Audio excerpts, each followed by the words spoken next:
The top stories of the night: Philippines vaccination program to A4 category starts this week. Philippine government administers 6 million vaccines. Food and Drug Administration approves emergency use of authorization of China's Sinopharm. DILG filed charges against 6 villages with the occurrence of the super spreader event. 2021 Southeast Asian Games in danger of being postponed. Your TV News brings you the latest happenings over the globe. Good evening, my name is Alvin Pelobello and here are the world's latest stories. The Philippines symbolic vaccination program for the A4 priority list started this week. The fourth category in the country's COVID-19 vaccine rollout was the economic frontliners or the essential workers who need to be present in their work in the company amid pandemic. 𝗘𝗨𝗥𝗢𝗧𝗩 with the details. After more than 3 months since the symbolic vaccination program of the government started, vaccine rollout is now up to A4 category. On Monday, the government started to inoculate the economic frontliners with shield as the A4 priority list. There are 2 phases of vaccination to the economic frontliners based on the availability of supply. The phase priorities are the economic frontliners in the NCR Plus 8, or the Metro Manila, Cavite, Bulacan, Rizal, Laguna, Pampanga, Metro Cebu, and Metro Davao, while phased with the A4 workers outside the NCR Plus 8.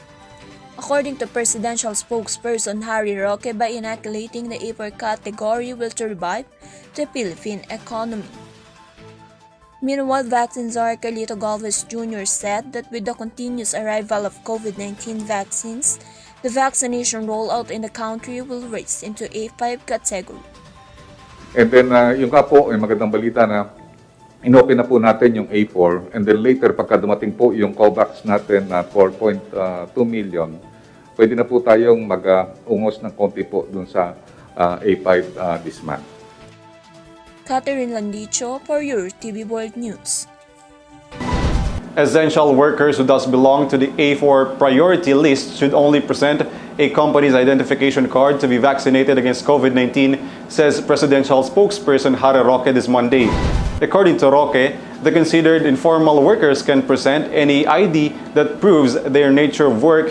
In particular, market vendors can present their membership cards, while drivers can present their professional driver's license. In the absence or unavailability of those documents, NTF Chief Implementer and Vaccine czar 𝗘𝗨𝗥𝗢𝗧𝗪 Jr. said that eligible workers can still be inoculated, a role which local authorities must do as they knew who among their residents are part of the informal workers.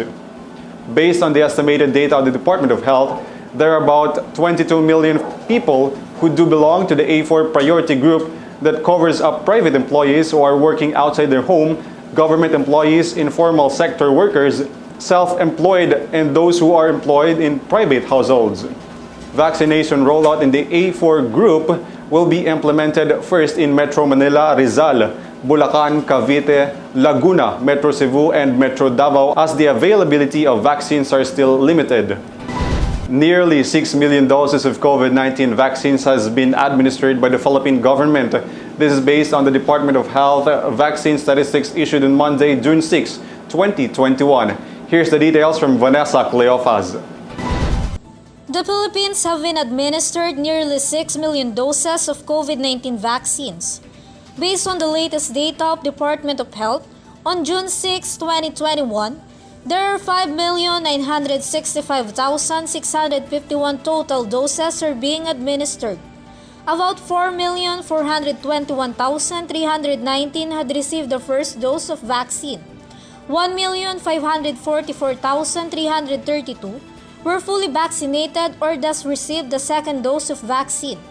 According to National Task Force Against COVID-19 Chief Implementer and Vaccine czar 𝗘𝗨𝗥𝗢𝗧𝗪 Jr., despite of the reduce of its 7-day moving average due to the lack vaccine supply, the government is still expecting a rebound this week with the arrival of vaccines. The Philippines reduced its 7-day moving average due to lack of supply but expected to rebound this week with impending deliveries of 10 million doses this June.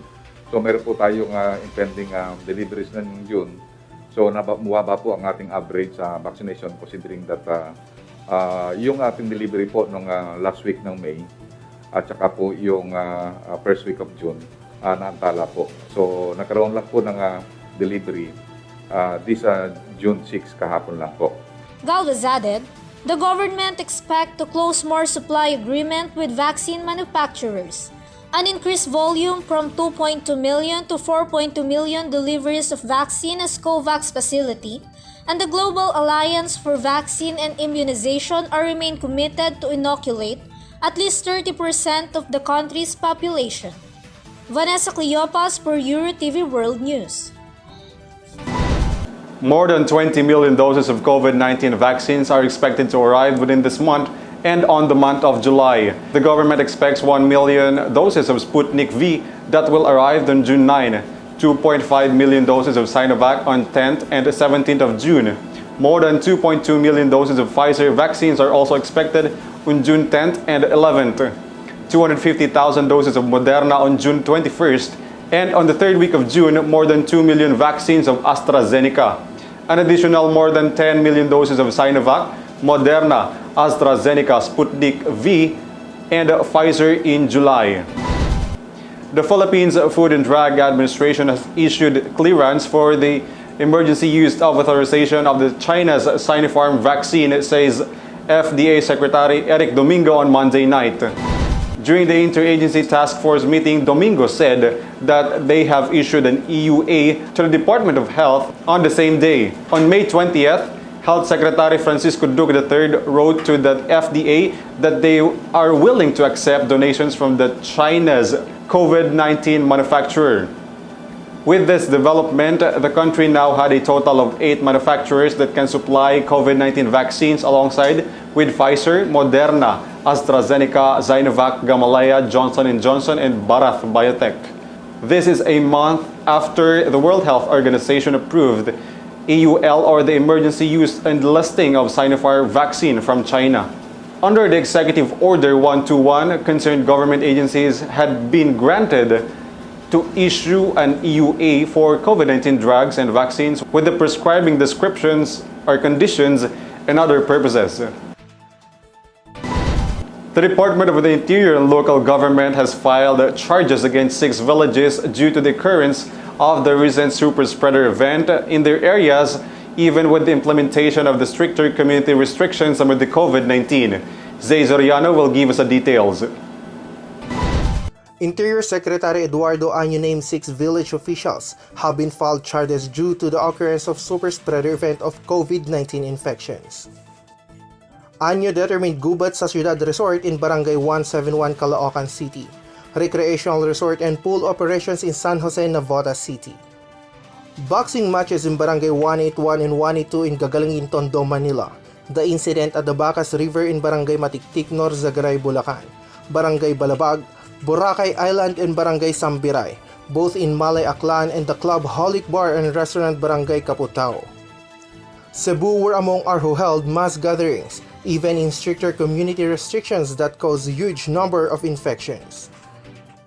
Mga naitala tayong ilang insidente na tinatawag nating super spreader event sa NCR, Central Luzon, Western Visayas at Central Visayas. Agad naman natin itong inaksyonan at inimbestigahan at makikita natin sa matrix ang datos o status ng mga kasong isinampa laban sa mga opisyal ng barangay na responsible sa sa mga makakaiwalay na insidente ng paglabag sa public health and safety protocols. On Tuesday, 86 people among 953 residents who went into the food distribution of Quezon City Councilor Franz Pumaren in Barangay Old Barala were tested positive in COVID-19. Quezon City Mayor Joy Belmonte said at Laging Handa public address.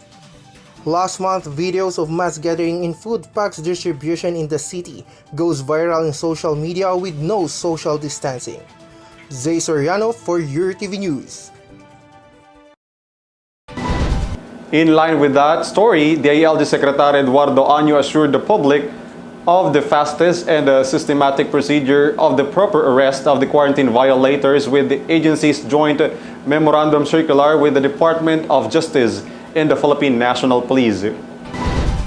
During the President's Talk to the Nation public address, Anyo said that there are a total of 64,516 violators apprehended from the 31st of May until the 6th of June. 50,021 were arrested for not wearing face masks, 613 for holding mass gatherings, and 13,882 infraction of physical distancing. Secretary confirmed that 1,700 of these violators have been charged in court.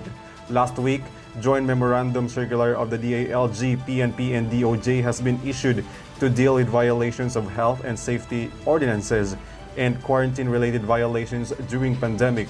Local government units and PNP should establish holding areas for the quarantine violators, while the DOJ instructed prosecutors to process and issue resolution immediately in the inquest investigation of law enforcement agencies.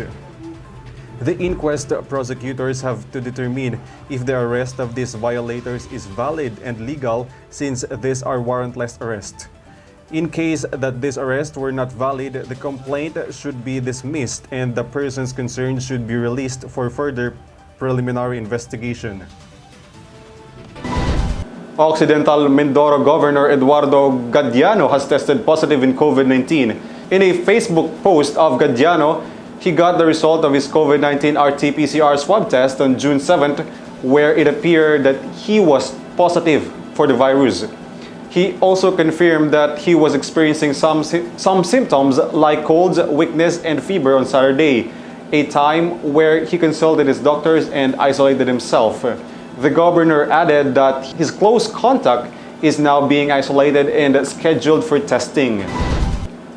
The Commission on Human Rights strongly condemned the death of the Far Eastern University football player and his cousin due to the explosion of the anti-personnel landmine perpetrated by the Communist Party of the Philippines New People's Army, or the CPP-NPA. According to the statement issued by the Human Rights spokesperson Jacqueline Ana de Guia this Monday, the use of the anti-personnel landmine is a violation to the international humanitarian law. De Guia added a quote, "Not only do they cause exceptionally severe injuries, suffering, and death, anti-personnel landmines also fail to distinguish between civilians and combatants, such as what happened in this case." End quote. A suspected anti-personnel landmine was said to have been detonated by the alleged member of the NPA while the victims riding on a bicycle. The CHR are now investigating the incident involving the death of a 16-year-old football player, 𝗘𝗨𝗥𝗢𝗧𝗩, and his cousin. In the United States, European Union, and United Kingdom, Australia, Canada, New Zealand, and the Philippines, the CPP-NPA listed as a terrorist organization. The latest of the Philippines weather with our news correspondent, Warren de Guzman. Two weather disturbances will continue to bring rains over the country. Philippine Weather Bureau PAGASA continuously monitors the southwest monsoon that can develop a low-pressure area. Southwest monsoon brings cloudy weather over the most part of Luzon and Visayas. Southwest monsoon brings cloudy weather over the most part of Luzon and Visayas. Light to moderate rainfall with at times heavy is expected over these areas. Meanwhile, intertropical convergence zone affects the weather condition in the most part of Mindanao. No gale warning yet has been raised in our coastal areas. Now let's take a look at the weather conditions for the following days.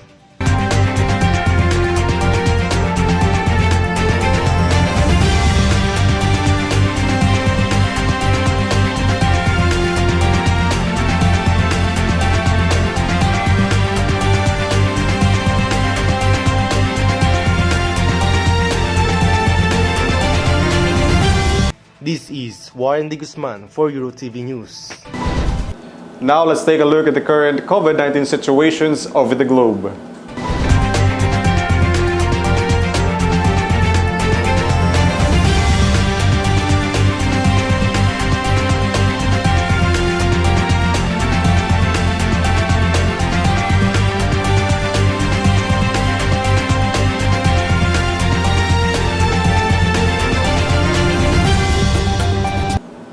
A giant sinkhole emerged and swallowed cars outside the 𝗘𝗨𝗥𝗢𝗧𝗩 Medical Center in Jerusalem. Based on the initial investigation, The pit appeared, which is formulated in construction of the tunnel that will serve as a new route going to Jerusalem. There were no injuries reported, but the authorities temporarily closed the area and declared a danger zone for the public safety. Before this, almost the same incident happened in the farmland in Pueblo, Mexico in June 5. A large sinkhole appeared in the southeastern Mexico farmland that continues to expand. The sinkhole started with a diameter of 5 meters only, but now reached 60 meters on Tuesday with 15 meters deep. The residents residing near the area have been evacuated. Farming activities has been stopped. According to the U.S. or United States Geological Survey, sinkholes occur when groundwater circulates underground, dissolving the rock beneath the surface. Juveniles of the endangered bamboo shark have been released in the Gulf of Rayong in Thailand. Marine scientists and fisheries researchers aim to remove the species from the International Union for Conservation of Nature's near threatened red list. They release the fishes in safe area near the ocean floor so they have a bigger chance to survive. Scientists and fisheries used a guide of scuba dive with this activity. The species of these sharks were native in Gulf of Thailand and can be found across Southeast Asia, Japan, and Northern Australia. This is a product of successful egg hatching project that provides more baby sharks that started last year. Meanwhile, the 2021 Southeast Asian Games could be in danger of being postponed due to the high rise of COVID-19 cases in the host country, Vietnam. This statement has been followed by the announcement of the Olympic Committee of Vietnam saying that the 31st SEA Games will be postponed on July 2022. It was confirmed by the Olympic Committee through a letter sent to 10 other Southeast Asian countries. The 31st SEA Games, which be held in Vietnam, is scheduled to place in November 21 to December 2, but will be postponed due to the COVID-19 wave in the country. Numbers of infections are still rising in Vietnam, with their latest tally of COVID-19 wave to 5,666. That has been the stories of the night, stories you need to know. You can always check out our social media accounts for more latest happenings over the globe. Thank you for joining me. My name is Alvin Pelobello and this is your TV World News.